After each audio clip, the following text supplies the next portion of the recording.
When you first access the ePAD, you'll be able to see your homepage as we can see here. In this homepage, you'll have information on yourself as a student on the left-hand side here. Your academic assessor and tutor will also be referenced here. You'll be able to see your current placement here in the top, and if I select this, it will take me to my current placement documentation and forms to complete. I'll be able to see what's coming up next, what forms I shouldn't forget, and then also navigate through the different parts of my ePAD. In order to complete forms for my current placement, I would select the current placement panel here. This will take me through to an initial overview of my full ePAD for this placement. Here I can see the initial forms I need to complete, the midpoint forms I need to complete, final forms, and forms I need to complete throughout and ongoing. In order to complete a form, I can select it from the menu here, or I can navigate through the tabs at the top to access these forms. In order to complete a form, I can select Complete Now, and I can complete the form here. When the form is complete, I can select Finish, complete this response, and this will then mark this form as complete. For some forms which will complete with your practice assessor or practice supervisor, it will require them to sign off the form at the end. For example, when I'm first on placement, I will need to carry out an orientation with my practice supervisor. To complete this form, I'd select Complete Now. I would then complete this form with my practice supervisor.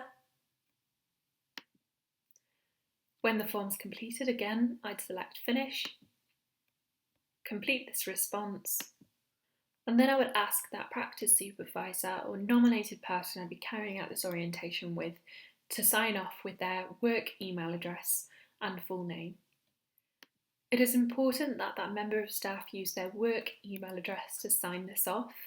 Once they select Complete this assessment, they will receive an email to say they have completed this assessment with you on this time and date, and if they haven't done so, to get in touch with a key contact at the university.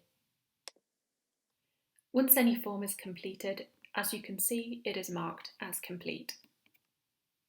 The majority of the time, your practice assessor or practice supervisor will be completing documentation with you within your own account. However, on some occasions, your practice assessor may want to have their own ePAD account through which they can review your ePAD at any time. If your practice assessor would like an account, they would need to complete the practice assessor allocation form with you. In completing this practice assessor allocation form, when they sign off this form with their work email address and full name, it will trigger an email to be sent to them.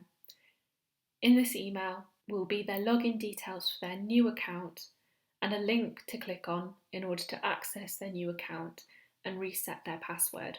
From then on, they will be linked to you within their own ePAD account and will be able to review your ePAD at any time. In addition to completing forms within the ePAD, you also have the ability to log and record timesheets. As you can see throughout the entire ePAD, you have a timesheet button on the bottom right-hand side. In order to add a record to your timesheet, we can select this button.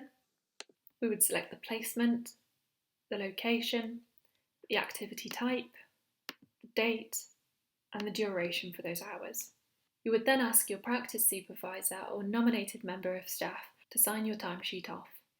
Once we select Submit, this will update the number of hours on the left-hand side within the dial, and if we were to navigate to the home page, we can see it's also updated the number of hours for your entire programme.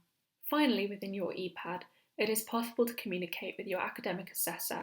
As you can see, we have a messaging system just here. If we were to select this, I can write in a message here to my academic assessor directly.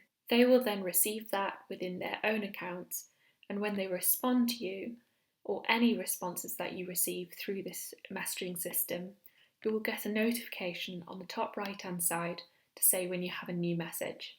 If your practice assessor or practice supervisor would like to get in touch with your academic assessor for any reason, then they could use your account and write in their message within here to the academic assessor and sign it off with their name.